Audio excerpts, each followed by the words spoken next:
श्री अद्वैत गदाधर शिवासदि गौर भक्तवृंद। हरे कृष्णा कृष्णा कृष्णा हरे हरे, हरे राम राम राम हरे हरे। हरे कृष्णा कृष्णा कृष्णा हरे हरे, हरे राम राम राम हरे हरे। हरे कृष्णा कृष्णा कृष्णा हरे हरे, हरे राम राम राम हरे हरे। हरे कृष्णा। तब सब भक्तों का श्री राधा गिरधारी मंदिर में हार्दिक स्वागत है। तो अभी हमारा प्रसंग भी शुरू होने जा रहा है श्री नरसिंह भगवान के विषय में।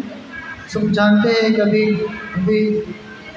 4 मई को नरसिंह चतुर्दशी है ना, नरसिंह भगवान का प्राकट्य दिवस है। तो इस उपलक्ष्य में ये आयोजन किया गया है, छोटा सा कथा का आयोजन है नरसिंह भगवान के विषय में। और सब लोग जानते ही है, सब लोग को नरसिंह भगवान के विषय में।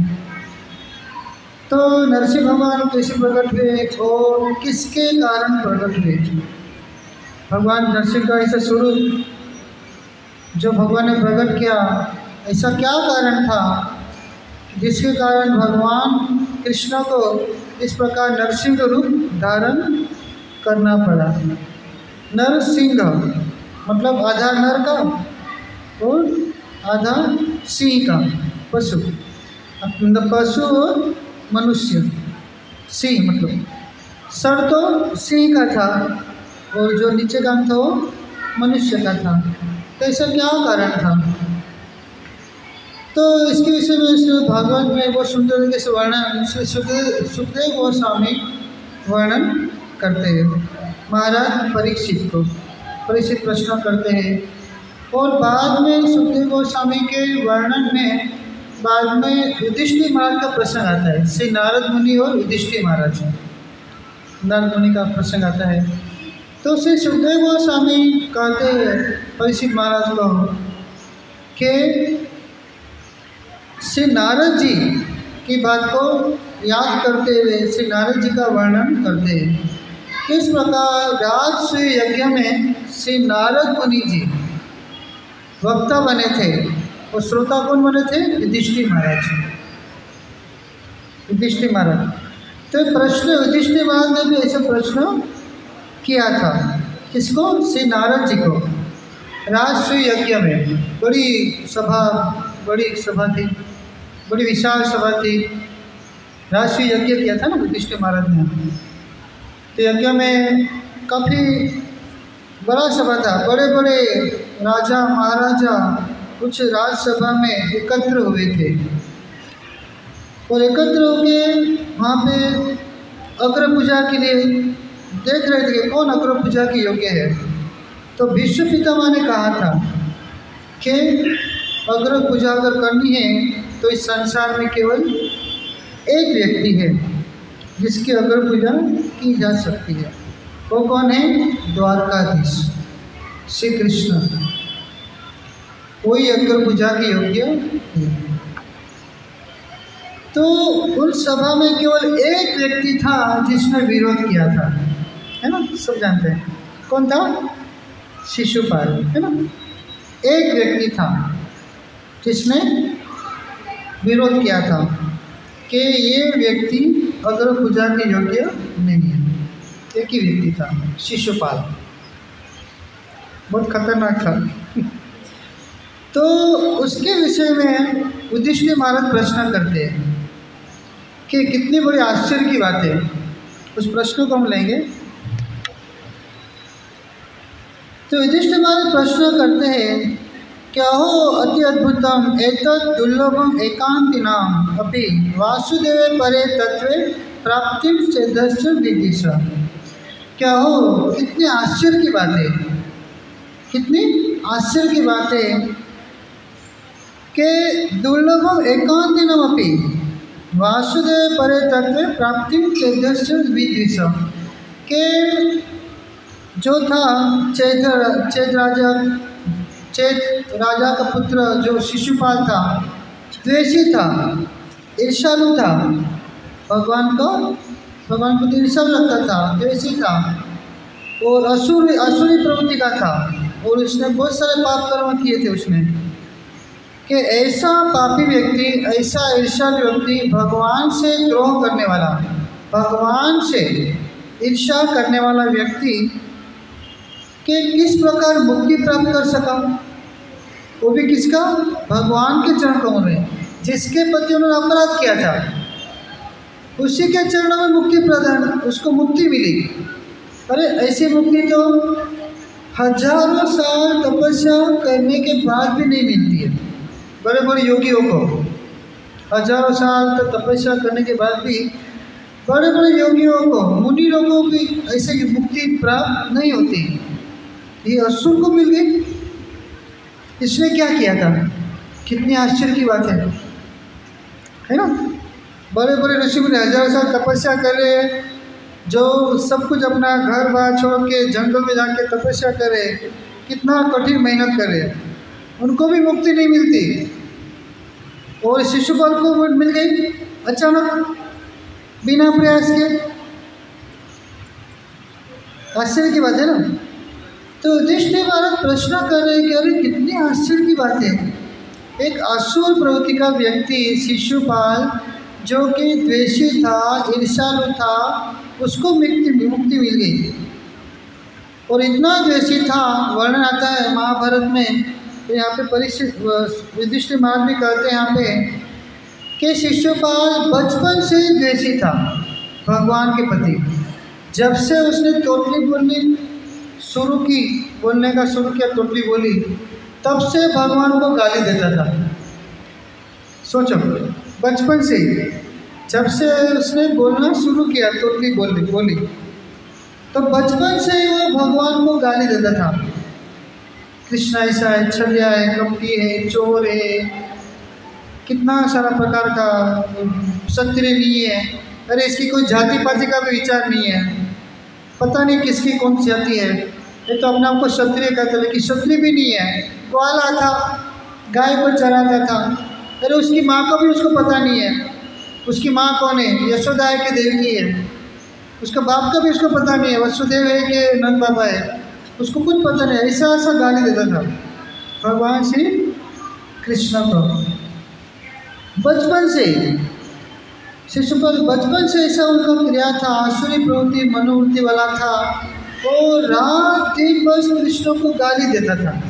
उसका एक ही काम था, गाली देना। इस प्रकार कृष्ण का चिंतन करते थे, चिंतन करते हुए कृष्ण को गाली देना, बस उसका ही काम था, और कुछ काम नहीं था, कृष्ण को गाली देना। ऐसा असुर व्यक्ति, ऐसा द्वेषी व्यक्ति मुक्ति प्राप्त कर लिया, भगवान के चरणों में विलीन हो गया, साहिज्य मुक्ति उसको मिल गई। ऐसे कैसे? कितनी आश्चर्य की बात है। मैं इसके विषय में जानना चाहता हूँ, ऐसा क्यों हुआ? ऐसा तो मैंने कभी देखा नहीं, न सुना, ऐसा क्यों हुआ? तब से नारद जी से प्रश्न करते हैं, कौन? युधिष्ठिर महाराज। कह रहे क्योंकि इसी सभा के बीच में हुआ था। शिशुपाल ने 100 गालियाँ दी, पहले से बचपन से गाली देता था, क्योंकि उसकी माँ ने, उसका संबंध था ना, कृष्ण के संबंध थी, कृष्ण के बुआ के लड़के थे शिशुपाल। तो हुआ ऐसा, घटना ऐसा है कि कृष्ण के बुआ के लड़के थे शिशुपाल और दंतवक्र, दोनों भाई थे। दंतवक्र चैतराज के पुत्र थे वो, शिशुपाल दंतवक्र। तो जब शिशुपाल का जन्म होता है, जो जन्म होती है, उनकी कितनी भुजा थी? 4 भुजा थी, वो 3 नेत्र थे, 2 ये और एक यहाँ पे था, वो 4 भुजा थी। तो सब लोग देख के आश्चर्यचकित हो गए, बोले अरे ऐसा कैसा व्यक्ति जन्म लिया, आसुरी प्रवृत्ति वाला है। और उसका जन्म हुआ, उस समय अपशुकन हुए थे सारे संसार में, ग्रह नक्षत्र और पशु पक्षियों में अपशुकन हुए थे। गधे भी रोने लगे थे, गधे रोने लगे थे, कुत्ते रोने लगे थे जब उसका जन्म हुआ तभी। और अजय वजह से घटना घटने लगी थी। तूफान आने लगा था।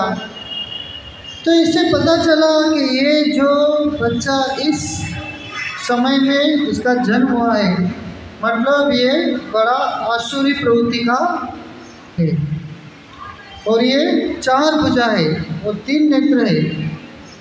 तो सब लोग आश्चर्य हो गए। बाद में मंत्रणा की, सब उसकी माता पिता ने, सबने मंत्रियों के साथ क्या किया जाए। तब बाद में किसी ने कहा कि अभी इसका त्याग कर देना चाहिए, ऐसा व्यक्ति का त्याग कर देना चाहिए। तो त्याग करने वाले थे, उसी समय आकाशवाणी हुई, जोरदार आकाशवाणी हुई, और उनकी माता को कहा कि देवी कि तुम इसका त्याग मत करो, ये बड़ा बलशाली और शक्तिशाली होगा, इसका तुम त्याग मत करो, ये भगवान के देवी विधान के अनुसार इसका जन्म हुआ है बोले। तब माता ने उस आकाशवाणी से प्रश्न किया, अच्छा मुझे ये बताओ कि इसकी 4 भुजा है, 3 नेत्र है, तो ऐसे कैसे? तो मैं अपने वास्तविक जो बालक का जो स्वरूप होता है, उस स्वरूप में उसको देखना चाहती हूँ।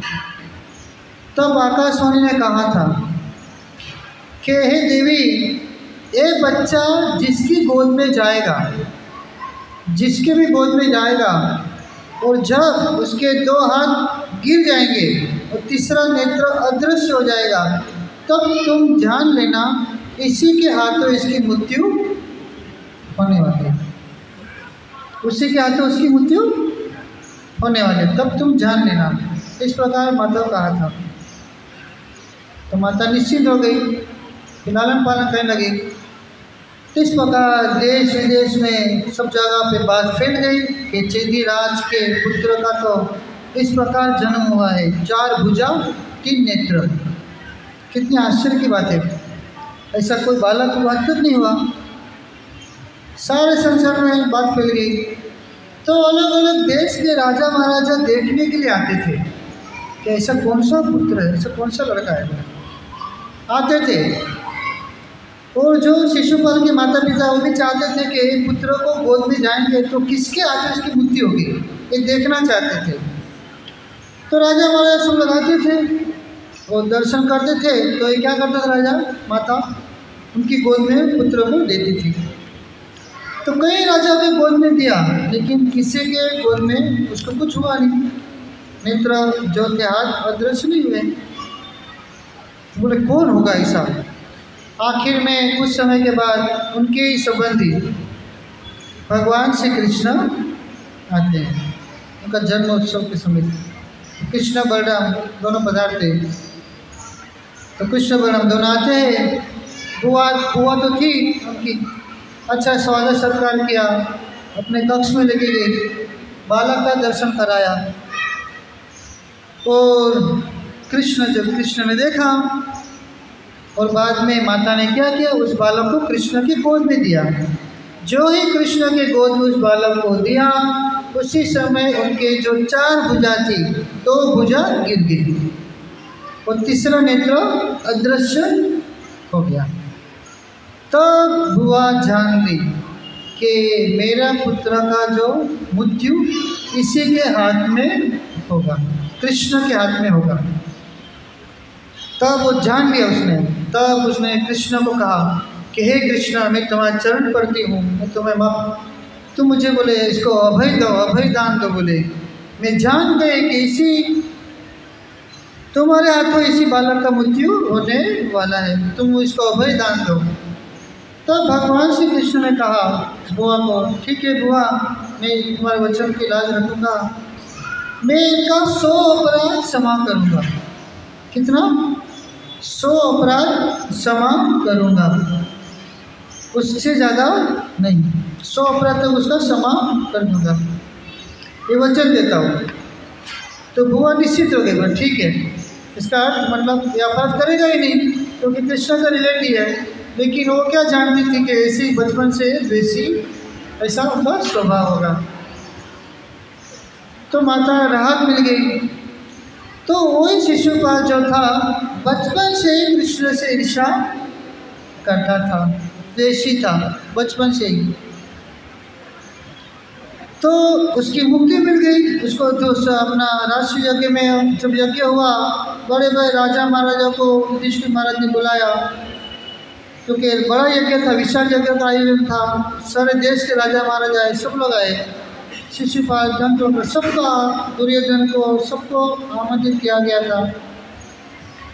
तो उस सभा में अग्र पूजा होती है पहले प्रथम, तो किसकी हुई?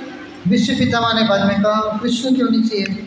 शिशुपाल ने मना किया, खड़ा हो गया, इसकी पूजा करोगे? अरे पूजा करनी है तो व्यास देव की करो। व्यास देव जी वहाँ पर उपस्थित थे। श्री नारद की करो। अरे सबसे बड़े तो विश्व पितामह है, उनकी करो। इसकी पूजा करके क्या होगा?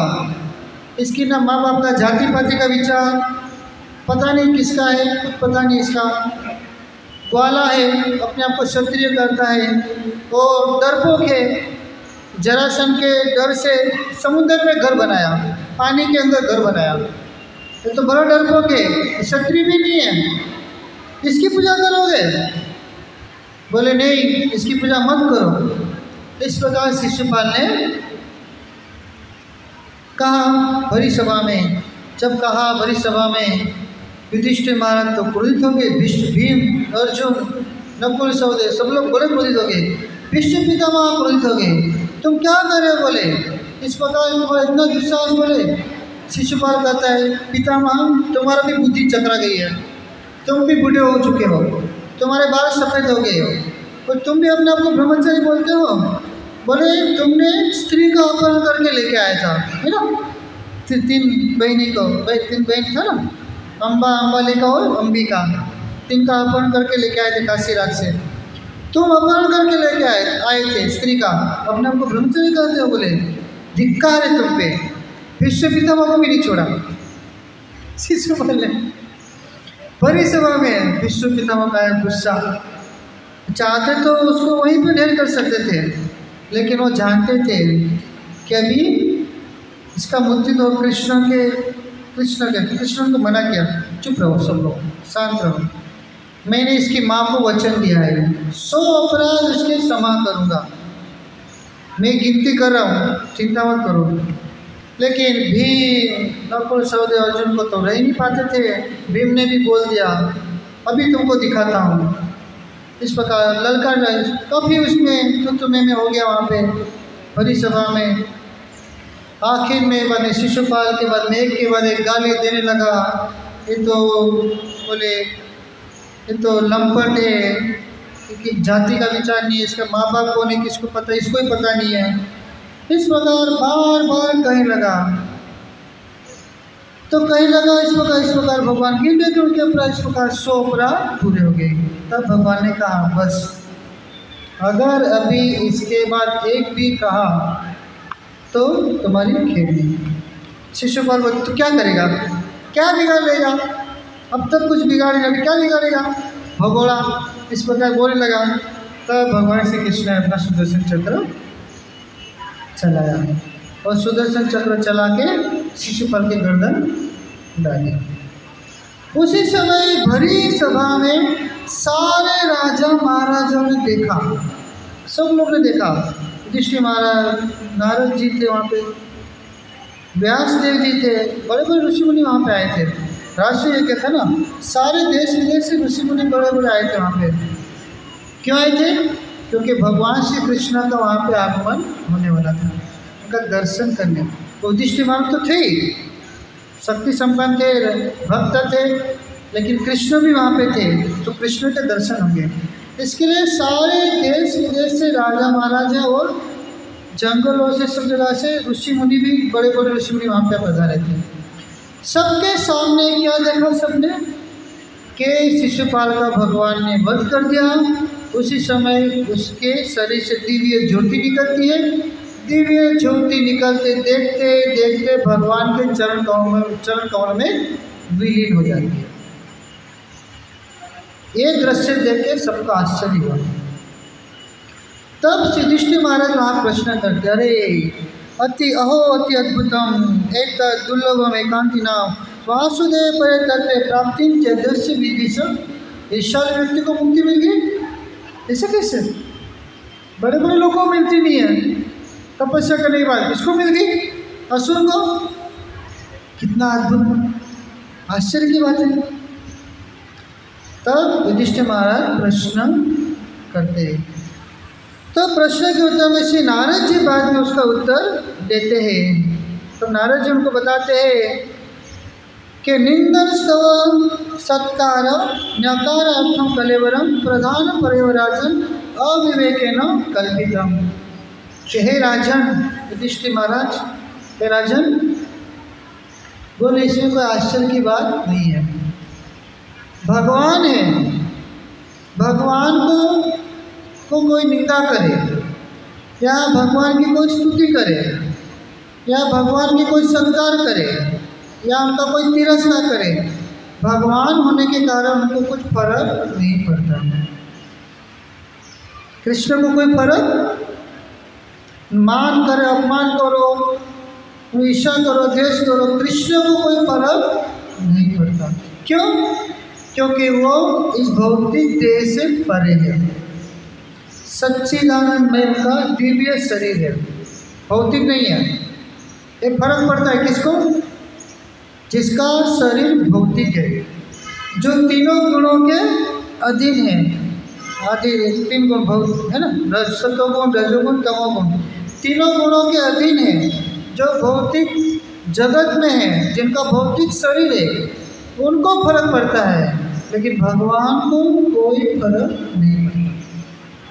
क्यों? क्योंकि तीनों गुणों से परे है, स्पिरिचुअल है, आध्यात्मिक है, उनका शरीर दिव्य है, सच्चित आनंद से बना हुआ है, परिपूर्ण ज्ञानमय, पूर्ण ज्ञानमय है, सत मतलब शाश्वत है और पूर्ण तरीके से आनंद घन है। उनको कभी दुख होता ही नहीं है। कृष्ण को कोई दुखी करना चाहे, बोले कृष्ण दुखी हो, कभी कृष्ण दुखी हो ही नहीं सकते, क्योंकि वे उनका स्वभाव नहीं है। कोई दुखी करना चाहे भगवान को दुखी हो गए? नहीं, उनका स्वभाव ही नहीं है। क्यों? क्योंकि वो आनंद घन है, पूरी तरह आनंदमयी है, इसलिए कभी दुखी होते ही नहीं है। तो श्री नारद जी करते हैं कि निंदन स्तव सत्कार न्यकारार्थम कलेवरम प्रधान परिवराजन अविवेकेन कल्पितम। अविवेकेन कल्पितम कहते हैं नारद जी कि ये जो सब कुछ होता है, निंदा करना, स्तुति करना, मान सम्मान की भावना किसको होती है? जिसने भौतिक शरीर धारण किया है, जो देहात्म बुद्धि में है, जो अपने आत्मा को ही शरीर मानते हैं, उनको फर्क पड़ता है, भगवान को नहीं। तो शिशुपाल ने उनका निंदा किया तो भगवान को असर ही नहीं है। तो इस प्रकार से नारद जी कहते हैं कि सारा जो है भौतिक शरीर जिसने धारण किया है, पंचभूत से पृथ्वी जल अग्नि वायु आकाश, पंचभूत जो शरीर बना है, उसको ये लागू होता है, भगवान को नहीं होता है। तो इस प्रकार से नारद जी कहते हैं कि भगवान को कोई फर्क नहीं पड़ता। तो श्री नारद जी कहते हैं कि इस प्रकार अलग अलग तरीके से सभी लोगों ने भगवान को प्राप्त किया है। भगवान को प्राप्त करने का तरीका है, अलग अलग लोगों ने भगवान को प्राप्त किया है। उसका उदाहरण प्रस्तुत करते हैं। गोप्या कामात भयात कंस द्वेषा चेत आदेय नृपा संवदा कृष्णय स्नेहादियम भक्त्या वयम विभु। तो कहते हैं गोपियों ने काम वासना से भगवान को प्राप्त किया। गोपियों ने कैसे? काम वासना से भगवान को प्राप्त किया। और भयात कंस ने भय से कृष्ण को प्राप्त किया। और द्वेषा चेद आदि, द्वेष से, ईर्ष्या से, चेद आदि जो शिशुपाल है उसने भगवान को प्राप्त किया ईर्ष्या से। और कहते संबदा कृष्ण, वो जो यादवगण है उसने संबंध से भगवान के साथ संबंध स्थापित करके भगवान को प्राप्त किया।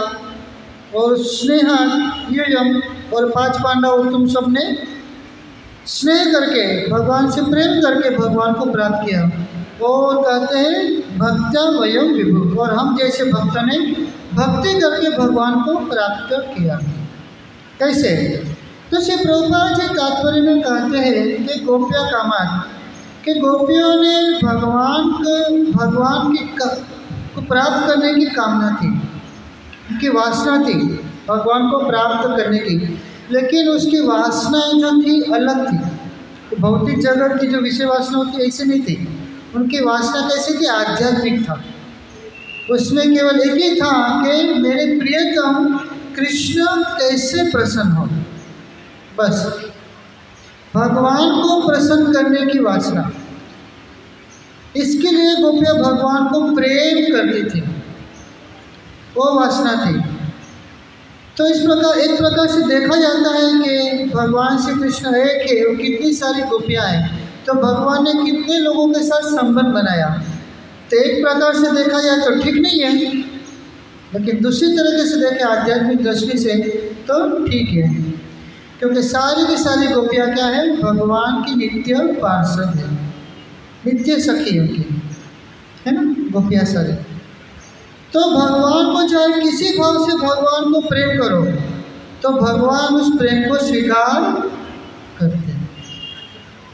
गोपियों ने कामना से भगवान को प्रेम किया, स्नेह किया, प्रेम किया, तो उस समय से भगवान उनको प्रेम प्रदान किया। तो गोपियों को जो प्रेम है, काम वासना बाहर से लगती है, लेकिन काम वासना नहीं है। उदाहरण देते हैं चैतन्य चेतामृत का कि काम प्रेम दो आकार विभिन्न लक्षण, लोह और है मैथिल स्वरूप विलक्षण। कि जैसे सोना है और लोहा दोनों धातु है ना, सोना भी धातु है और लोहा भी धातु है, लेकिन दोनों में आकाश पाताल का अंतर है। सोना की वैल्यू अलग है, लोहा का वैल्यू है कुछ नहीं है। तो सोना भी धातु है, लोहा भी धातु है, लेकिन दोनों में आकाश पाताल का अंतर है। इसी प्रकार का प्रेम है और काम, प्रेम और काम में ये अंतर है। प्रेम है सोने की तरफ और काम क्या है? वासना क्या है? लोहे की तरफ। अपनी इंद्रिय तृप्ति की इच्छा को काम कहा गया है। इस भौतिक जगत में जो भी अपनी इंद्रियों को तुष्ट करना चाहते हैं कि मैं अपनी इंद्रियों को कैसे तुष्ट करूं, कैसे प्रसन्न रखूं, क्या करूं ऐसा जिससे प्रसन्न रहे, तो अपनी इंद्रियों को प्रसन्न करने की जो इच्छा को काम कहते हैं, विषय वासना कहते हैं। लेकिन भगवान को प्रसन्न करने को क्या कहते हैं? प्रेम कहते हैं। तो ये दोनों में अंतर है। तो गोपियों का जो था काम वासना दिखता है, लेकिन काम वासना नहीं है, क्या है? प्रेम है। तो ऐसे नारद जी कहते हैं कि गोपियों कामान, इस प्रकार गोपियों ने भगवान की प्राप्ति की, कैसे?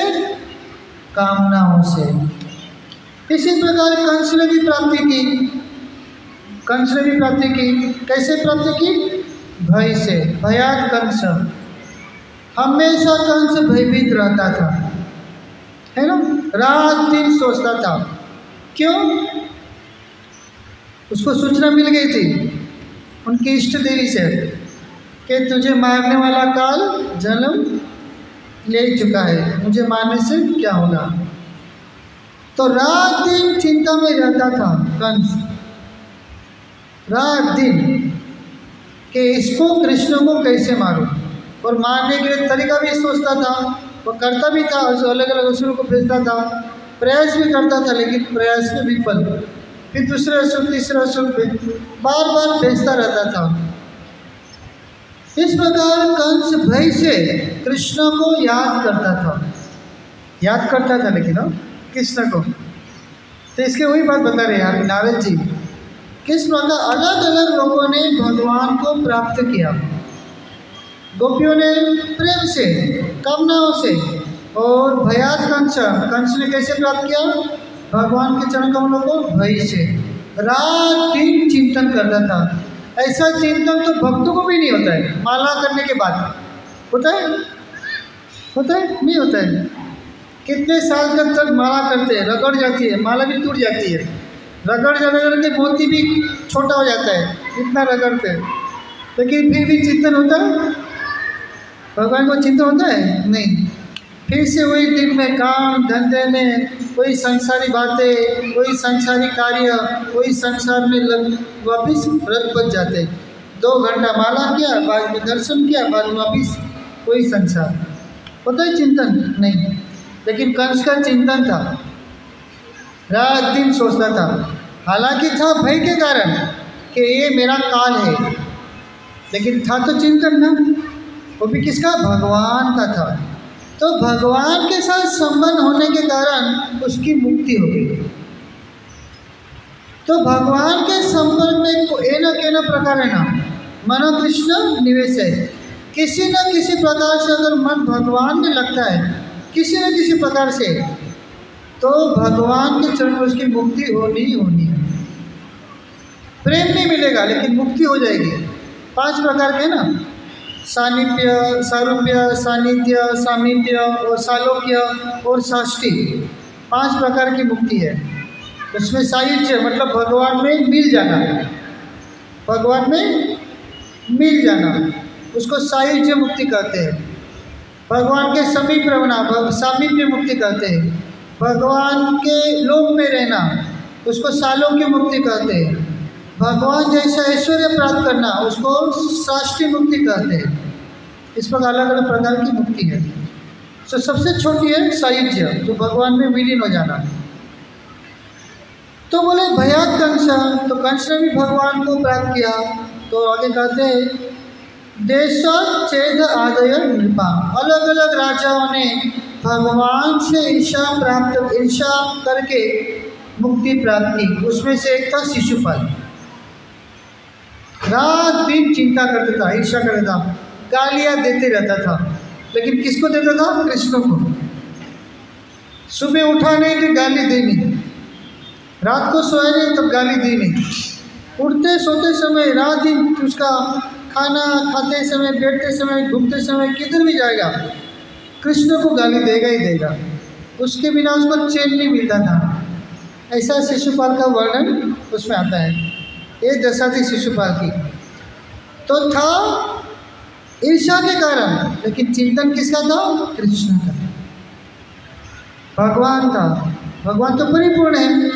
तो भगवान को कोई ईर्षा से द्वेष से करे तो भगवान तो क्या देखते हैं?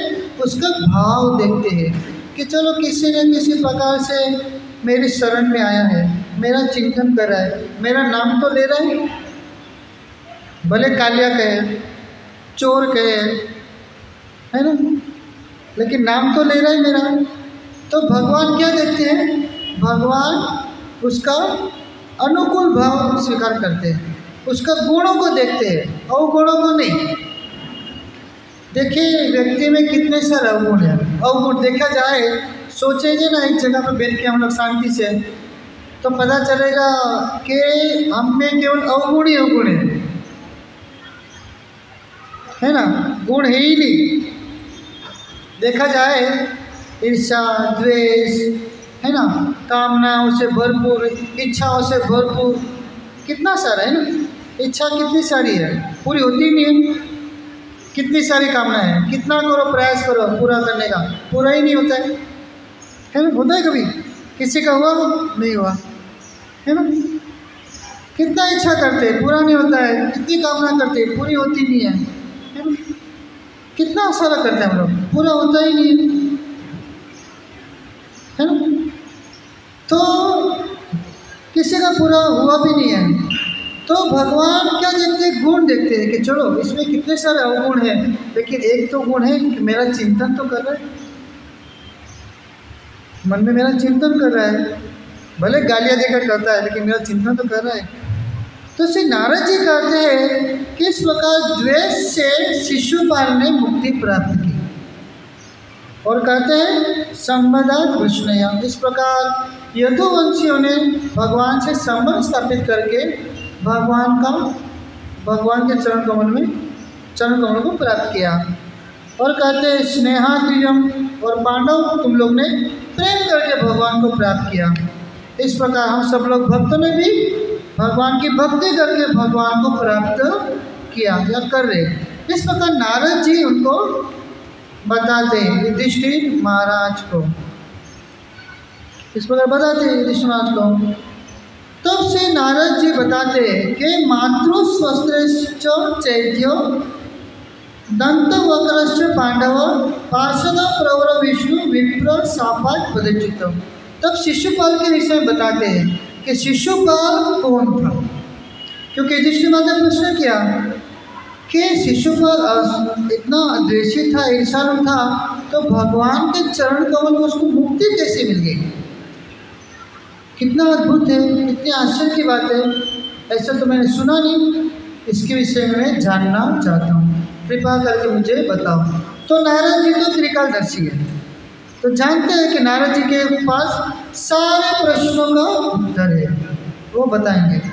तब से नारद जी बताते हैं, नारद जी कहते हैं कि मातृस्वस्त्र चैत्यो दंत वक्रश्च पांडव पार्षद प्रवर विष्णु विप्र सापात पदच्युत।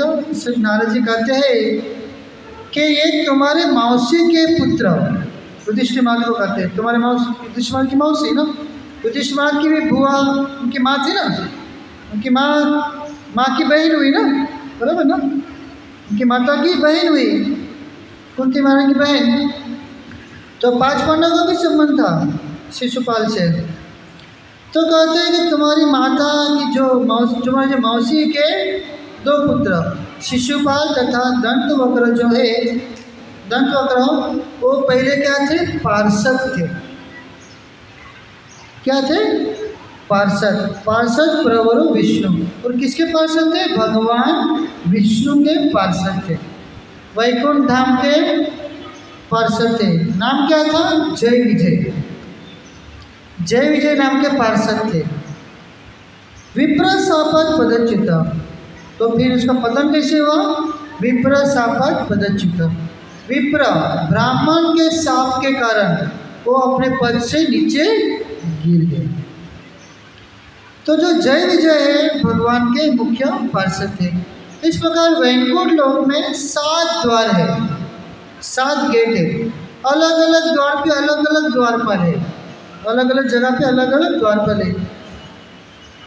तो वर्णन ऐसा आता है कि एक बार चतुर्कुमार, जो चतुर्कुमार है ना, केवल 5 साल के बच्चे रहते हैं, हालांकि है सबसे दीर्घायु, सबसे बड़े, नारद जी से भी बड़े है ना, मरीचि आदि ऋषि मुनि से बड़े, ब्रह्मा जी के प्रथम पुत्र है चतुर्कुमार, भगवान शिव जी से बड़े, शिव जी से भी बड़े, शिव जी के भाई माने गए। तो डायरेक्ट ब्रह्मा के पुत्र, प्रथम पुत्र 4 कुमार, सनक, सनातन, सनंदन और सनत कुमार, 4 बालक। प्रकट किया उनको, कहा सृष्टि करो। क्या कहा, बाप की बात को अवहेलना कर दिया। बाप ने कहा बेटा सृष्टि करना है तुमको, संसार आगे बढ़ाना है ना, पृथ्वी खाली है पूरी, तो संसार को आगे बढ़ाना है, सृष्टि करो। तो प्रथम पुत्र पहले ही पुत्र थे, भी मना कर दिया, बोले हम लोग इस झंझाट में पढ़ना नहीं चाहते, इसमें पढ़ना नहीं चाहते, बोले हम तो भजन करेंगे। छोटे से बच्चे, वो 4-5 साल के बच्चे हैं, और अभी तक वैसे ही है, करोड़ों खरबों साल चला गया, लेकिन अभी भी है 4 कुमार, लेकिन 5 साल के बच्चे अभी भी ऐसे ही है, ऐसे इट इज, सबसे वयोवृद्ध है, ब्रह्मा जी के प्रथम पुत्र अभी भी ऐसे ही है। तो एक समय की बात है, विचरण करते करते गोलोक धाम गए, भगवान के वैकुंठ धाम गए, और उनको किधर भी रोक टोक नहीं है, कहीं भी किधर भी लोक में जा सकते, चंद्रलोक में जा सकते, सूर्यलोक में जा सकते, सूर्यलोक में कोई भी लोक हो, किधर भी जा सकते बिना रोक टोक। घूमते घूमते गए, विचरण करते करते वैकुंठ लोक गए।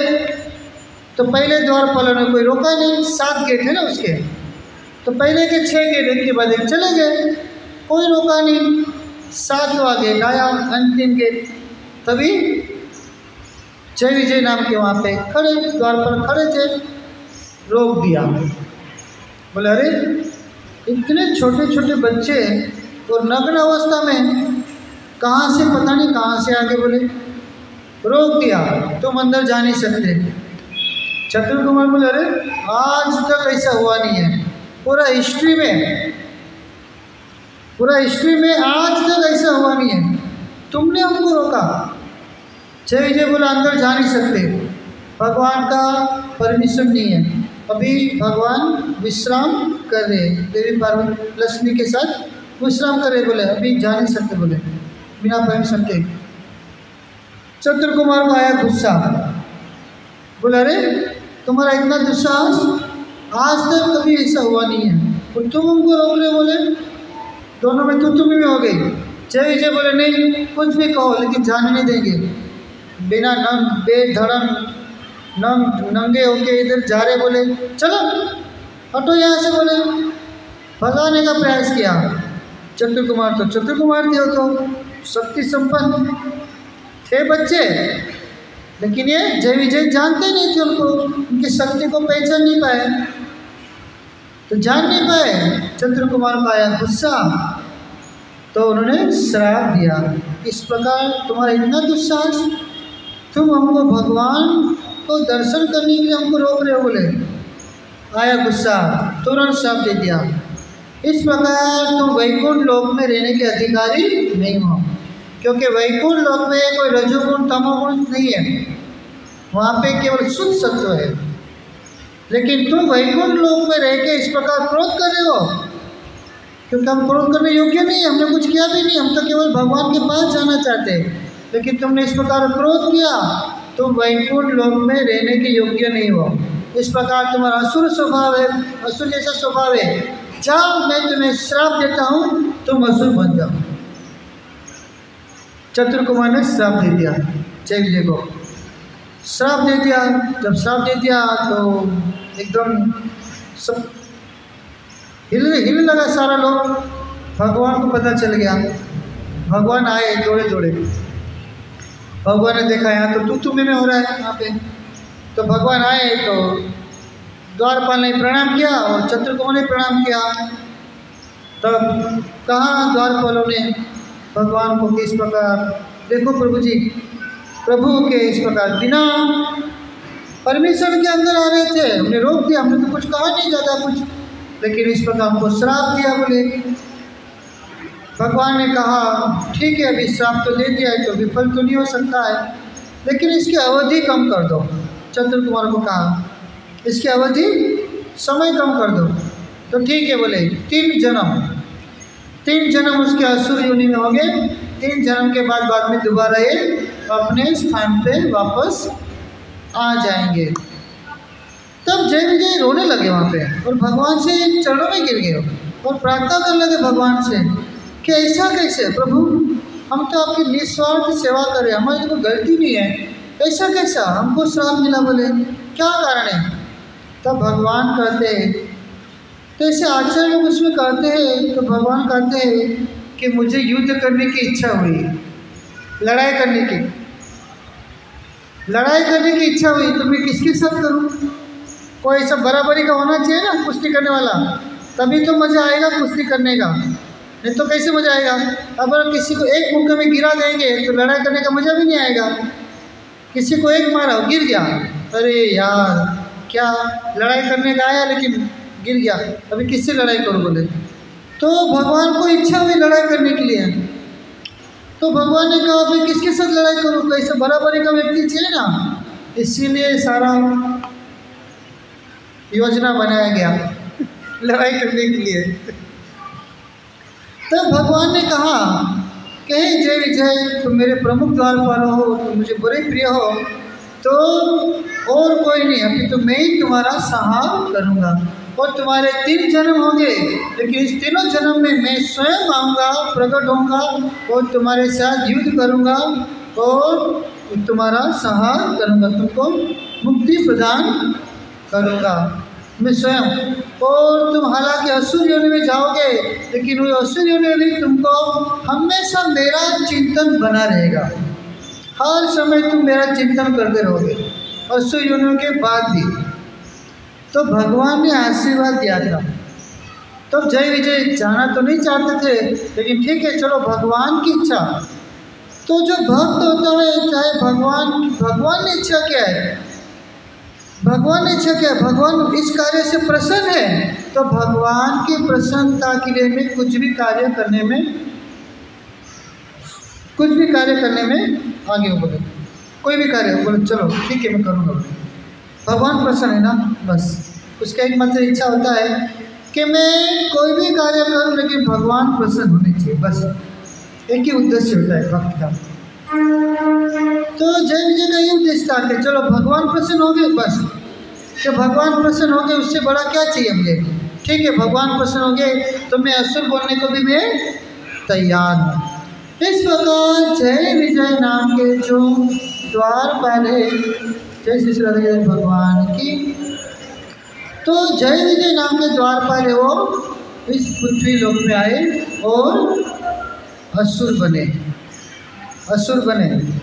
और पहले बने हिरण्यकशिपु हिरण्याक्ष, दूसरे जन्म में रावण कुंभकर्ण और तीसरे जन्म में क्या बने, यही शिशुपाल और दंतवक्र।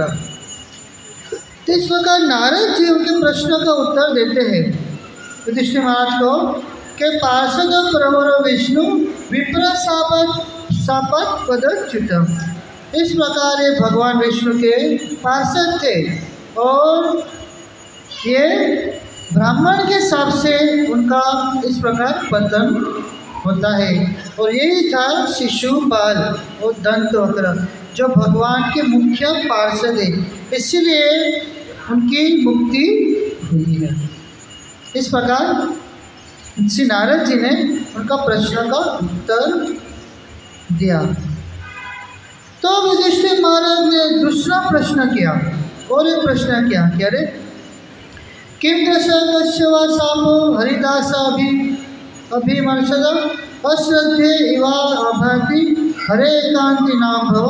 इस प्रकार प्रश्न करते हैं, तो बाद में प्रश्न करते हैं कि चंद्रकुमार ऐसे कौन थे, इस प्रकार कौन सा किसने ऐसा श्राप दिया और किस प्रकार का श्राप दिया, तो हम तो अभी सुन चुके, अभी आगे प्रश्न युधिष्ठिर महाराज से करते हैं। तो श्री नारद जी बाद उसके प्रश्न को उत्तर देते हैं। एकदा ब्रह्मणा पुत्र विष्णु लोकम यदच्छया सनंदन आद्यम जगमु चरंतम भुवनत्रयम। इस प्रकार चंद्रकुमार घूम रहे थे, घूमते घूमते गए वैकुंठ, इस प्रकार जय विजय को श्राप दिया। तो युधिष्ठिर महाराज ने फिर से दोबारा एक प्रश्न किया। जब श्री नारद जी ने कहा किस प्रकार हिरण्यकशिपु और हिरण्याक्ष पहले जन्म हुआ, दूसरा रावण कुंभकर्ण का और तीसरा शिशुपाल दंतवक्र का, और पहला जन्म में हिरण्यकशिपु हिरण्याक्ष बने तो हिरण्यकशिपु का वध भगवान नरसिंहदेव ने किया। प्रहलाद महाराज का पुत्र था और परशुराम का पुत्र था जो कि भक्त था, और वो हिरण्यकशिपु स्वभाव से अपने पुत्र के प्रति ईर्ष्यालु था, द्वेषी था, हालांकि भक्त था लेकिन ईर्ष्या करता था। इस प्रकार उस प्रहलाद महाराज की रक्षा के लिए भगवान ने नरसिंह रूप लेके हिरण्यकशिपु का वध किया। तब युधिष्ठिर महाराज दूसरा प्रश्न करते, अरे विदेशी दैत्य पुत्र कथम असित महात्मनि ब्रूहि में भगवान है न प्रहलाद से अच्युत आत्मना। क्या रे ऐसा कैसे हुआ कि हिरण्यकशिपु का प्रिय पुत्र था प्रहलाद महाराज, हिरण्यकशिपु का सबसे प्रिय पुत्र था प्रहलाद महाराज। 4 पुत्र थे हिरण्यकशिपु के, उसमें से प्रहलाद महाराज सबसे बड़े थे वो सबसे प्रिय पुत्र था। और पुत्र तो सबको प्रिय होता है, चाहे असुर हो या मनुष्य हो, सबको अपने संतान प्यारी होती है, चाहे कैसी भी हो, लेकिन अपनी संतान सबको प्यारी होती है। तो इतना प्यारा पुत्र था, वो भी भक्त था, तो फिर हिरण्यकशिपु अपने पुत्र के प्रति इतना ईर्ष्या क्यों करता था और उनको मारने का प्रयास क्यों किया, उनसे शत्रुभाव क्यों रखता था, क्यों उनको मारने का प्रयास किया, क्यों उनसे ईर्ष्या करता था, क्यों उनसे शत्रुता रखता था। इस प्रकार युधिष्ठिर महाराज प्रश्न कर रहे हैं। कह रहे कितनी आश्चर्य की बात है, भला कोई पिता अपने पुत्र से ईर्ष्या करेगा, कभी नहीं करेगा। तो प्रहलाद तो भक्त था, तो कितना अच्छा स्वभाव था, तो उससे ईर्ष्या हो गई, हिरण्यकशिपु को उनको मारने का प्रयास किया। ऐसे कैसे? तब युधिष्ठिर महाराज ने प्रश्न किया, कैसे कैसे हिरण्यकशिपु मारने का प्रयास क्यों किया? तब वहाँ से हिरण्यकशिपु की प्रहलाद महाराज की नरसिंह भगवान की कथा प्रारंभ होती है उस युधिष्ठिर महाराज के प्रश्न से। तो हिरण्यकशिपु जो था बड़ा शक्तिशाली था, सब जानते हैं कि वो दिति के पुत्र थे ना। हिरण्यकशिपु किसके थे? दिति के पुत्र थे। तो बड़े खतरनाक थे, बचपन से ही शक्तिशाली थे, शूरवीर थे। तो पहले हम लोग सुने ना, कौन थे वो? भगवान के पार्षद थे, जो हिरण्यकशिपु हिरण्याक्ष बने। तो उनके विषय में होना आता है श्रीमद् भागवत में कि बड़े ही शक्तिशाली और बड़े पराक्रमी उनके थे पुत्र, दिति के पुत्र हिरण्याक्ष हिरण्यकशिपु। तो असुर स्वभाव था उनका, असुर स्वभाव था। इस प्रकार अपना शक्ति के बल पर साधु संतों को परेशान करना, गायों को गौशाला में आग लगा देना और यज्ञ ध्वस्त करना, और देवताओं के ईर्ष्यालु थे, देवताओं की ईर्ष्या करते थे, और देवता असुर में आक्रमण करना। इस प्रकार सारे संसार में अपना आधिपत्य जमाना चाहते थे दोनों, हिरण्याक्ष और हिरण्यकशिपु। और हिरण्याक्ष विषय में आता है कि इतना शक्तिशाली था कि अकेला अपनी एक गदा लेके सारे संसार में घूमता था, अलग अलग लोकांतर में जाता था। वो सारे देवताओं को ललकारता था कि कोई है मेरे साथ युद्ध करने के लिए, युद्ध करो मेरे साथ, मैं तुम्हें ललकारता हूँ।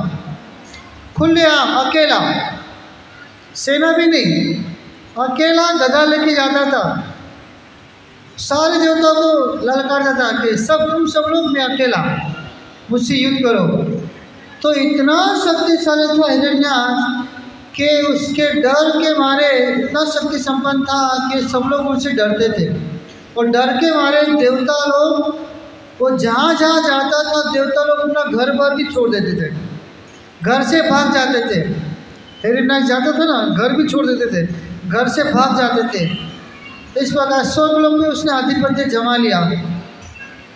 तो चाहता था युद्ध करने के लिए, लेकिन कोई भी उसके साथ युद्ध करने के लिए तैयार नहीं होता था।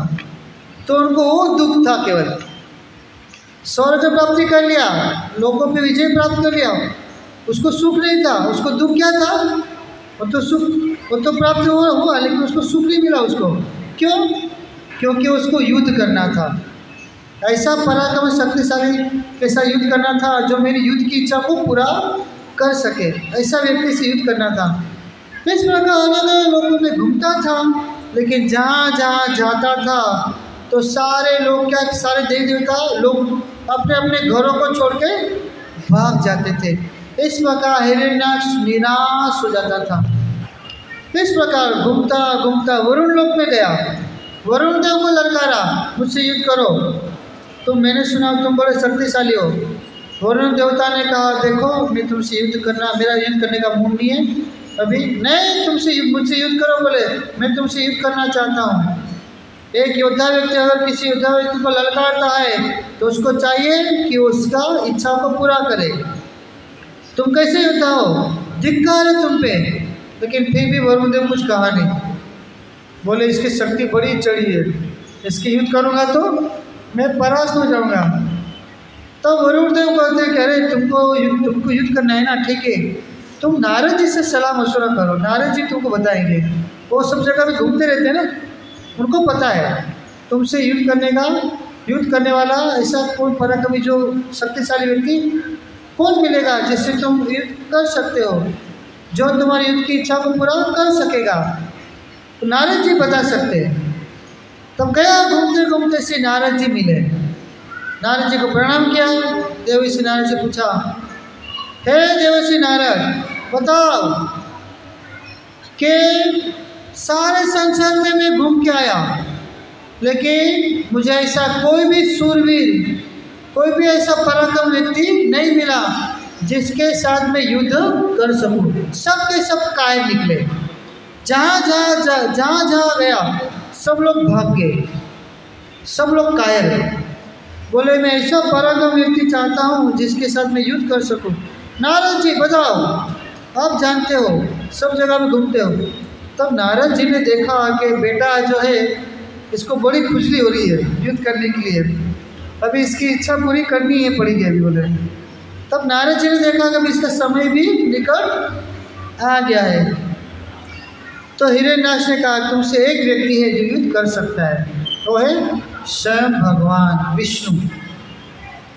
उसके पास जाओ, विष्णु के पास जाओ। वो ठीक है, उसके साथ में युद्ध करूँगा। बोले तो हिरण्याक्ष जो है घूमते घूमते बाद में उसने क्या किया, जो पृथ्वी माता को गर्भोदक समुद्र में छुपा दिया। अलग अलग लोग है ना, ये पृथ्वी लोग है, यहाँ पे की बात नहीं है, दूसरी लोग की बात है। अलग अलग समुद्र है ना, अलग अलग, दूध का समुद्र, घी का समुद्र, तेल का समुद्र, फिर दही का समुद्र, मीठे पानी का समुद्र, हनी का समुद्र, इस प्रकार 7 समुद्र है अलग अलग। हमारे इस लोक में केवल क्या है, एक ही समुद्र है, क्या है, खारा। खारा है ना, नमक वाला समुद्र, मीठा भी नहीं है, नमक वाला है ना। लेकिन दूसरे लोग में मीठे पानी का भी समुद्र है। तो अलग अलग लोग हैं। तो हिरण्याक्ष ने क्या किया, पृथ्वी लोक को लिया, इतना शक्तिशाली, देखो पृथ्वी को उठा लिया। आज तक ऐसा हुआ, वो कैसे हुआ, कोई व्यक्ति कि पूरे पृथ्वी को उठा के समुद्र में डाल दिया।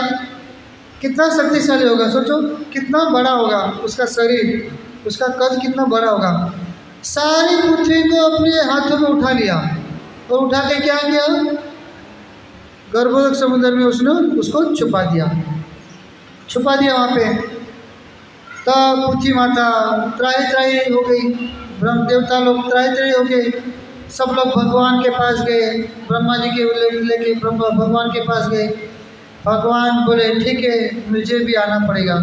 बोले ठीक है, ये हिरण्याक्ष का काम है, अभी मैं उसका समय भी हो गया है। तो परमपिता ब्रह्मा के नाक से परमपिता ब्रह्मा जी को छींक आती है, उस नाक, फिर उसकी नाक से क्या होता है, एक गेहूं के दाने की तरह एक स्वरूप प्रकट होता है। देखते देखते विशाल स्वरूप हो जाता है। कौन सा स्वरूप था, भगवान वराह का, शुक्र रूप का। इस प्रकार विशाल स्वरूप हो जाता है, देखते देखते वहाँ पे बड़ा विशाल स्वरूप हो जाता है। तो देखिए इतना भयानक स्वरूप हो जाता है। तब बाद में वही भगवान वराह देव वहाँ पे जाते हैं और पृथ्वी लोग अपने दांतों में लेते हैं, उनको ऊपर लाते हैं, उनकी रक्षा करते हैं।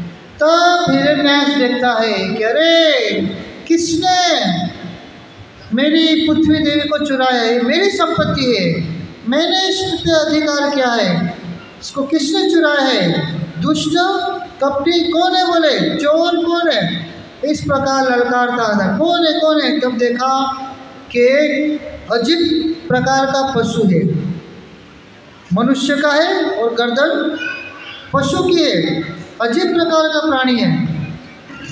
तो देखा किस प्रकार, इसने क्या है, बोले अब तो तुम्हारी खैर नहीं। इस प्रकार वो युद्ध करने के लिए ललकारता है भगवान वराहदेव को। तो भगवान वराहदेव भी पृथ्वी माता को एक तरफ रख के बाद में उसके साथ धमाधम युद्ध होता है, जिसका वर्णन श्रीमद् भागवत में श्री सुखदेव गोस्वामी बड़ी सुंदर तरीके से करते हैं कि बड़ा जोरदार युद्ध होता है दोनों का, भगवान वराह का और हिरण्याक्ष का, जो हिरण्यकशिपु का छोटा भाई था। दोनों का धमाधम युद्ध होता है, मुक्कामुक्की होती है, 12 बार बाद में अस्त्र शस्त्र युद्ध होता है। तो कोई भी परास्त होता नहीं उसमें, दोनों बराबर शक्तिशाली। आखिर में बाद में गधा युद्ध होता है। गधा युद्ध में भी इतना शक्तिशाली हिरण्याक्ष था कि गधा युद्ध में भी इतना पारंगत था कि भगवान भी बोले अरे आज ऐसा कोई व्यक्ति मिला है जिसके साथ मैं युद्ध कर पा रहा हूँ, मज़ा आ रहा है, बोला बड़ा आनंद आ रहा है। बोले क्योंकि भगवान भी चाहते थे ना, भगवान ने चाहा था युद्ध करना है मुझे, इसके लिए किसको भेजा था, उसके ही पार्षद था ये हिरण्याक्ष है ना, उसके ही पार्षद था, जय विजय नाम के पार्षद थे। बोले आज बड़ा आनंद आ रहा है, और हिरण्याक्ष को भी बड़ा आनंद आ रहा था युद्ध करने के लिए। अरे आज ऐसा व्यक्ति से पाला पड़ा है, आज कोई ऐसा शूरवीर है, पुरुष है, जो शक्तिशाली वर्ग है, जो जिसके साथ युद्ध करने में बड़ा आनंद आ रहा है। युद्ध करने भी ये भी एक आनंद है, युद्ध करना। तो इस प्रकार जोरदार दोनों का युद्ध होता है। भगवान वराह थे, हिरण्याक्ष और गदा भी आपस में टकराते, लड़ाई लड़ाई कर करते ऐसा होता है कि हिरण्याक्ष जोर से गदा का प्रहार करता है। उस समय क्या होता है, भगवान वराह देव के हाथों से गदा छुटक जाती है। देखो भगवान इतना शक्तिशाली हिरण्याक्ष के गदा का प्रहार किया, तो भगवान वराह देव के हाथों से गदा छटक जाती है। जब छटक जाती है, हिरण्याक्ष क्या बोलता है, अरे कोई बात नहीं, युद्ध में तो ऐसा होता रहता है, उठाओ बोले अपनी गदा को उठाओ। आज कितने सालों के बाद मेरी मनोकामना पूरी किसने की है, उठाओ गदा उठाओ, युद्ध करो बोले। तब बाद में वराह भगवान बोलते, अरे सही में यार, सही में को ऐसा कोई व्यक्ति है, शक्तिशाली व्यक्ति है जिसके साथ मैं युद्ध कर रहा हूँ। तब वराह भगवान हिरण्याक्ष की उस समय बड़ी प्रशंसा करते, अरे मान गए तुमको, वास्तव में तुम बड़े शूरवीर हो और गदा कला में भी बड़े कौशल हो बोले, और तुम युद्ध में भी बड़े कौशल हो। चाहते तो तुम वार कर सकते थे, मेरे पास गदा नहीं थी, गदा गिर गई थी, लेकिन तुमने युद्ध के नियमों का पालन किया, युद्ध के नियमों का पालन किया। इस प्रकार वराह भगवान हिरण्याक्ष की प्रशंसा करे, एक असुर की प्रशंसा करे। तब हिरण्याक्ष बोलता है, चल उठाओ गदा बोले। तब भगवान वराह गदा उठाते हैं और बाद में दोबारा धमाधम युद्ध होता है। गदा टक्कर लेती है, बड़ी चिंगारी आग निकलती है, और सारे देवी देवता आकाश में क्या करें, युद्ध को देख रहे, वो डर गए, युद्ध देवता भी डर गए, ब्रह्मा जी, शिव जी, सारे इंद्र चंद्र वरुण सारे देवता डर गए कि हो क्या रहा है ये। भगवान ने वराह रूप में इसके लिए अवतार लिया, इसको मारने के लिए, कि क्या करे, मार क्यों नहीं रहे इसको, इसके साथ खेल क्यों करे, बोले मार देना चाहिए इसको। तो जब भगवान वराह के हाथों से गदा गिर गई, तो सारे देवता भी डर गए, वो छुप गए वो लोग, अरे अब तो बोले ये तो गए काम से, अब तो हमारी बारी है। तो सारे देवता भी छुप गए थे स्वर्गलोक में, अपनी अपनी माँ के आंचल में छुप गए थे, ऐसे वर्णन आता है, छुप गए थे, बोले अरे अभी आएगा हमको भी मार देगा, बोले डर गए तो मारेगा नहीं, इसके डरना ठीक है, हमको प्राण बचाना है ना, हमको छुप गए थे वो। तब भगवान वराह ने देखा, अरे देवता डर गए, ब्रह्मा जी डर गए, सब लोग डर गए, तो उनको उत्साह बढ़ाने के लिए फिर बाद में भगवान ने अपनी गदा को उठाया। तो गदा उठा के जोरदार फिर से युद्ध शुरू हुआ, टक्कर लगी, आग एकदम निकलने लगी, गदा इतनी जोरदार गदा का प्रहार हो रहा था। आखिर में गदा दोनों की गिर गई, बाद में मुक्का मुक्की हाथों से, बाद में मुक्का से, बाद में कुश्ती लेने लगे। इस प्रकार कोई किसी को गिराता है, कोई किसी को गिराता है। इस प्रकार बाद में भगवान ने आखिर में बाद में सारे देव देवता ने, ब्रह्मा ने प्रार्थना किया, प्रभु अब तो बस करो यार, बहुत हो गया, अब तो हमको भी डरने लगा है, डर लगने लगा है कि अरे अब तो हमको ऐसा लग रहा है कि प्रभु अभी आप भी परास्त होने वाले हैं। क्यों? क्योंकि अभी धीरे धीरे क्या हो रही, संध्या समय, रात आगे बढ़ रही है, संध्या समय आने वाली है, अंधेरा होने वाला है। तो अंधेरा जब होते हैं, संध्या समय होता है, तो असुर लोग का शक्ति बढ़ जाता है, आसुरी प्रवृत्ति बढ़ जाती है। अब देखते हैं रात को जो घूमते हैं ना, रात को घूमते कौन घूमते पता है? भूत प्रेत घूमते। इसके लिए रात को घूमना नहीं चाहिए ज़्यादा, दिन में घूमो, रात को जो काम करना है सोना हो, सोना चाहिए, आराम करना चाहिए, है ना। जो रात को घूमते हो भूत प्रेत घूमते, ऐसा वर्णन आते हैं। तमोगुणी, एक प्रकार से तमोगुण बढ़ जाता है रात के समय अंधेरे में। तो परमपिता ब्रह्मा सब लोग भगवान से प्रार्थना करने, प्रभु अब तो कुछ करो। तो बोले ठीक है। तब भगवान उनकी प्रार्थना को सुन के बाद बोले ठीक है अब तो अंतिम प्रहार करते। तब भगवान वराह ने बाद में एक जोर से चाटा मारा। वराह भगवान ने क्या किया, हिरण्यकशिपु को जोर से चाटा मारा। जो ही गाल पे चाटा मारा उसी समय देखो अभी गदा प्रहार हो रहा था, मुक्का मुक्की हो रही थी, तब कुछ नहीं किया। अभी देखा कि अभी सब लोग भयभीत थे तो रक्षा करनी चाहिए। तब वराह भगवान ने क्या कि एक जोर से चाटा मारा। जो ही चाटा मारा तो हिरण्याक्ष लहूलुहान सारे 32 दांत गिर गए, लहूलुहान होके बाद में उसका सर भी चकरा गया, सर भी चकरा गया। और लहूलुहान होके बाद में वो घूम घूम के बड़ा तो पहले तो बहुत सारा घुमा चक्कर की तरह, घूम के बाद में वो धराशायी होके पृथ्वी पर गिर जाता है।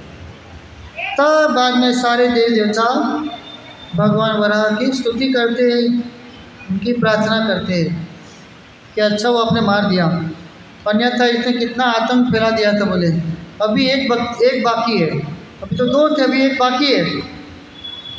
तो प्रभु धन्यवाद। इस प्रकार भगवान को खूब स्तुति करते हैं, भगवान की प्रशंसा करते हैं। इस प्रकार वह भगवान वराह की प्रशंसा स्तुति करते हैं, तो धन्यवाद देते हैं। बाद में इस प्रकार भगवान वराह ने हिरण्याक्ष का इस प्रकार वध किया था। तो शिशु पर अपना हिरण्यकशिपु ने देखा, हिरण्यकशिपु भी बड़ा क्रूर था, वो भी शक्तिशाली था, क्रूर था। तो उनको खबर मिली कि मेरे भाई की मृत्यु हो गई है, मेरे भाई को छल करके मारा है। किसने मारा है? एक पशु ने मारा है। और पशु कौन बना था? विष्णु। विष्णु पशु बन के छल करके मेरे भाई को मारा है। उस विष्णु को मैं छोड़ूंगा नहीं। अभी तक तो विष्णु समदर्शी था, अभी तक तो विष्णु समदर्शी था, समान भाव था, असुरों के प्रति और देवताओं के प्रति समान दृष्टि था। लेकिन अभी विष्णु ने क्या किया है? देवताओं का पक्ष लिया है और देवताओं के द्वारा पूजे जाने से, उनके द्वारा यज्ञ करने से वो अधिक प्रशंसित हो गया है। प्रशंसा चाहता है विष्णु, इसलिए विष्णु क्या कर रहे हैं? देवताओं का पक्ष ले रहा है। वो देवताओं का पक्ष लेके मेरे भाई को छल कपट से मरवाया। अब मैं विष्णु को छोड़ूंगा नहीं। अब हिरण्यकशिपु आग बबूला हो गया, हाथ में त्रिशूल ले लिया, शक्तिशाली था ही, त्रिशूल ले लिया और सारे असुरों को, जितने भी असुर थे, नमोची, संबर और कई सारे असुरों का नाम, बड़े शक्तिशाली असुर थे। हाँ, कोई सामान्य असुर नहीं थे, वो लोग बड़े शक्तिशाली थे असुरों, जो देवताओं से भी टक्कर लेते थे वो। तो सारे असुरों को उन्होंने आदेश दिया कि हे असुरों, कि इस प्रकार अभी विष्णु से हमको बदला लेना है। अभी तक हमारे विष्णु से दुश्मनी नहीं थी क्योंकि समदर्शी था। अभी तक हमारे दुश्मन कौन थे? केवल देवता थे। लेकिन अभी हमारे दुश्मन कौन हो गए? विष्णु। विष्णु भी हमारा दुश्मन हो गया। तो उस विष्णु से हमको क्या करना है? बदला लेना है। तो हे असुरों, के उस विष्णु की शक्ति कहाँ है? जब यज्ञ करते हैं, जब यज्ञ ऋषि मुनि करते हैं, तब यज्ञों से देवताओं को शक्ति मिलती है और विष्णु को शक्ति मिलती है। इसके लिए भी क्या करना है? सारे संसार में जाके क्या करना है? यज्ञों को ध्वस्त कर देना है। मूल जड़ से, जो मूल है ना, जड़ ही खत्म कर देनी है। अगर जड़ खत्म कर देंगे तो यज्ञ नहीं होगा। यज्ञ नहीं होगा तो देवता लोग को भी आहार मिलेगा नहीं, वो भी भूखे रहेंगे, वो भी शक्ति संपन्न नहीं होंगे। वो शक्ति संपन्न नहीं होंगे तो विष्णु भी निर्बल हो जाएगा, निर्बल हो जाएगा, कमजोर हो जाएगा। तो बाद में कमजोर हो जाएगा तो ऑटोमेटिक मर जाएगा। इस प्रकार की सोच किसकी थी?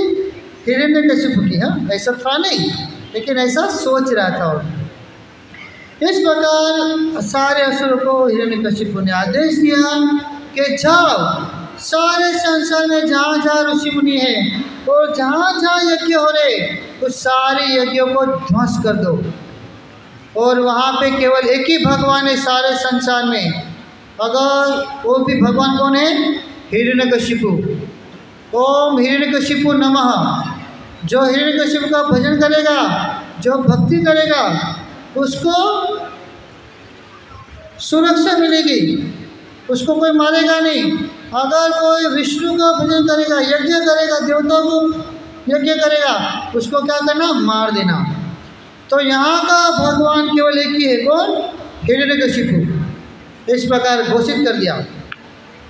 सारे असुर गए, सारे संसार में अलग अलग जगह पे गए और पेड़ पौधों को काट दिया जो अच्छे अच्छे फल फूले थे, क्योंकि फल फूल जो है ऋषि मुनि खाएंगे तो उनको हष्टपुष्ट होगा, तो यज्ञ करेंगे, देवताओं को प्रसन्न कर लेंगे। इसके लिए फल फूलों को, पेड़ को भी काट दिया, जंगलों को काट दिया, आग लगा दी, गौशाला में आग लगा दी, यज्ञों को ध्वंस किया गया, वहाँ पे मलमूत्र का त्याग कर दिया, यज्ञ ध्वंस कर दिया, ऋषि मुनियों को बड़ी बुरी तरह से मारा गया। स्वीकार करो, हिरण्यकशिपु भगवान जिसने स्वीकार किया उसको छोड़ दिया, और जिसने स्वीकार नहीं किया उसको मार दिया। इस प्रकार हिरण्यकशिपु ने असुरों के द्वारा सारे संसार में क्या किया? आतंक मचा दिया। तो सारे संसार इस प्रकार आतंक मच गया।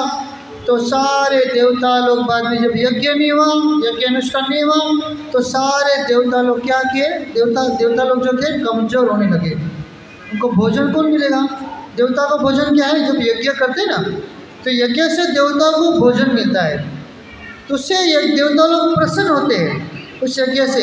तब देवता लोग इस संसार की आवश्यकता की वस्तुओं को पूर्ति करते हैं, उनको जल देना, उनको अन्न देना, उनको फल फूल देना, तब देवता लोग वस्तु प्रदान करते हैं। लेकिन अभी क्या हो रहा है? यज्ञ अनुष्ठान बंद हो गया है ना?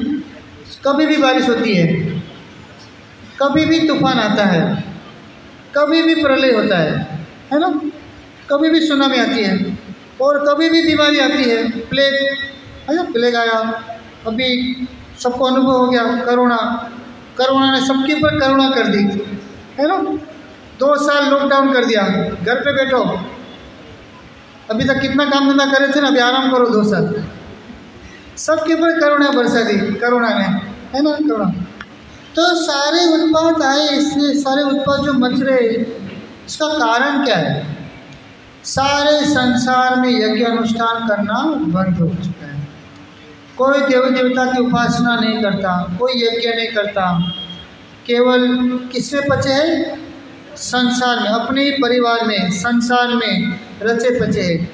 काम करो, पैसा कमाओ, खाओ पियो और मौज करो, बस। इससे आगे कुछ है? किसने देखा है? कल किसने देखा है? किसने देखा है? जब तक है इन शरीर में इंद्रिय है, शक्ति है, खूब भोग करो, खूब खाओ पियो, मौज करो, इसके लिए जीवन मिला है ना? ऐसा हो गया है। इसके लिए सारे प्रकार के उपद्रव अलग अलग मच रहे। इसका कारण और कोई नहीं, अपितु हम स्वयं हैं। हम लोग स्वयं उसका कारण है। कोई पूजा अनुष्ठान, देवताओं का पूजा अनुष्ठान, यज्ञ, सारा का सारा धीरे धीरे लुप्त होता जा रहा है। सब कुछ बंद हो जाता है, बंद हो गया है, लुप्त होता जा रहा है ना? इसके लिए उपद्रव मच रहे। तो इस प्रकार देवता लोग बेघर हो गए, उनकी शक्ति धीरे धीरे क्षीण होने लगी और देखा कि इतना सारा संसार हाहाकार मच गया। देवता लोग भी अपना स्वर्गलोक छोड़ दिए, अपना लोग छोड़ के वो छुप के तरीके से अदृश्य रूप में असुरों से घूमने लगे हो कि कहीं अगर असुर लोग देखे तो उनको मार देंगे। इतने शक्तिशाली बन गए थे असुर। इस प्रकार सारे संसार में हाहाकार मच गया, सब लोग देवता लोग बेघर हो गए। वो सारे देवता लोग मिल के गए परमपिता ब्रह्मा के पास। जब जब देवताओं को कष्ट होता है, संकट आता है, तो कहाँ जाते हैं? परमपिता ब्रह्मा के पास। और परमपिता ब्रह्मा जी कहाँ जाते हैं? भगवान के पास। उनके पास भी उनको सुरक्षा मिलती नहीं है। परमपिता ब्रह्मा के पास भी उसका हल नहीं है। सारा हल किसके पास है? भगवान के पास है ना? तो ब्रह्मा के पास गए सब लोग मिल गए। तो ब्रह्मा ने स्तुति की, भगवान से परमपिता ब्रह्मा को प्रार्थना किया कि प्रभु कुछ तो करो, कुछ तो करो बोले। परमपिता ब्रह्मा ने कहा कि हिरण्यकशिपु की शक्ति बढ़ गई है, इसके लिए इतना अत्याचार मच रहा है। तो बोले चलो भगवान के पास जाते हैं। सब गए, श्रीदक्ष विष्णु का क्षीर सागर में गए। क्षीर सागर तट में जाके परमपिता ब्रह्मा जी, शिव जी, सारे देवता मिलके प्रशंसा किए, भगवान की स्तुति किए। पुरुष सूक्त नाम का स्तोत्र है ना, भगवान की स्तुति की। भगवान बाद में स्तुति से प्रसन्न हुए और भगवान को निवेदन किया कि इस प्रकार प्रभु कुछ करो, इसका आतंक बढ़ता जा रहा है, बोले कुछ करो। तब भगवान कहते हैं कि इसका आतंक तो है ही, शक्ति तो जानते तो थे कौन है ना, इसका आतंक है। ठीक है, मैं समय अनुसार बाद में जब मेरा भक्त के प्रति अपराध करेगा, जब राक्षस हिरण्यकशिपु मेरे परम भक्त को मारने का प्रयास करेगा, उसके चरणों में अपराध करेगा, जो उनका ही पुत्र बनेगा, जब मारने का प्रयास करेगा तब मैं अवतार लेके इसका संहार करूँगा। अभी आप जाओ। तब देवता लोग को सूचना मिल गई कि भगवान कब आएंगे। जय श्री राधा भगवान की जय। तो सारे देवता फिर चले गए कि अब तो चलो, रात मिल गई। तो यहाँ पे हिरण्यकशिपु का आतंक बढ़ता जा रहा था। तो उसने शुक्राचार्य, उनके असुरों के गुरु कौन है? शुक्राचार्य। वो देवता के गुरु कौन है? बृहस्पति। वो देवता गुरु बृहस्पति है और असुरों के गुरु शुक्राचार्य है। तो शुक्राचार्य के पास गए हिरण्यकशिपु, और शुक्राचार्य को निवेदन किया कि गुरुजी कैसा कौन सा कार्य करूं, मुझे अपने भाई का बदला लेना है, मृत्यु का बदला लेना है, उस विष्णु से बदला लेना है। और मैं सब जगह पे घूम के आया, लेकिन मुझे विष्णु का कहीं भी अता पता नहीं चला। कहाँ मिलेंगे विष्णु? मुझे अता पता चाहिए, उस विष्णु से बदला लेना चाहता हूँ अपने भाई का। तब शुक्राचार्य का देखो विष्णु बड़ा शक्तिशाली है, पहले तुम शक्ति अर्जन करो। क्या करो? ऐसी शक्ति अर्जन करो कि जिस शक्ति के बल पर तुम उससे लोहा ले सकते हो, उसके साथ तुम युद्ध कर सकते हो। इस प्रकार पहले क्या करो? शक्ति अर्जन करो। तो हिरण्यकशिपु इस प्रकार, ठीक है, मुझे इसके लिए क्या करना पड़ेगा? तो बोले इसके लिए तुम्हें तपस्या करनी पड़ेगी, घोर तपस्या करो, ऐसी तपस्या करो कि परमपिता ब्रह्मा भी विवश हो जाए वरदान देने के लिए। ऐसी शक्ति प्राप्त करो, ऐसी शक्ति प्राप्त करो कि संसार में तुम्हें कोई भी मार न सके। जब तुम इस प्रकार शक्ति अर्जन कर सकोगे तब तुम विष्णु से लोहा ले सकते हो, क्योंकि विष्णु बड़ा चलिया है, बड़ा कपटी है। देखो तुम्हारे भाई को मारने के लिए इस प्रकार पशु अवतार ले लिया, पशु को अवतार लेके उसने मारा ना, क्यों कुछ भी कर सकता है कहीं भी। इसलिए तुम्हें पहले तुम शक्ति अर्जन कर लो, बाद में तुम युद्ध करो। ठीक है, मैं तपस्या करूँगा। तब हिरण्यकशिपु अपने शुक्राचार्य का चरण स्पर्श करके बाद में तपस्या करने जंगल में जाते। मेरू पर्वत पे, मेरू पर्वत पे वो तपस्या करने वहाँ पे जाते हैं। तो आगे की लीला हम लोग कल सुनेंगे। ठीक है, हरे कृष्णा। श्री प्रभुपाद की जय। तो श्रीमद् भागवत का जो 7वां स्कंद है ना, पूरा बड़ा सुंदर है। तो हम तो थोड़ा शॉर्टकट में ले रहे हैं, लेकिन इसको पढ़ेंगे तो बड़ा डिटेल इसको जानकारी आपको मिलेगी। हरे कृष्णा। तो सबके लिए प्रसाद है। तो आज पहला दिन है और 6 दिन है, कथा चलेगी ठीक 7:30 से 9 बजे तक। तो सबके लिए प्रसाद है, सब लोग प्रसाद लेने हॉल में जाएंगे। पीछे प्रसाद हॉल है ना, वहीं पे प्रसाद होगा सबका, तो वहीं पे सब लोग प्रस्थान कीजिए।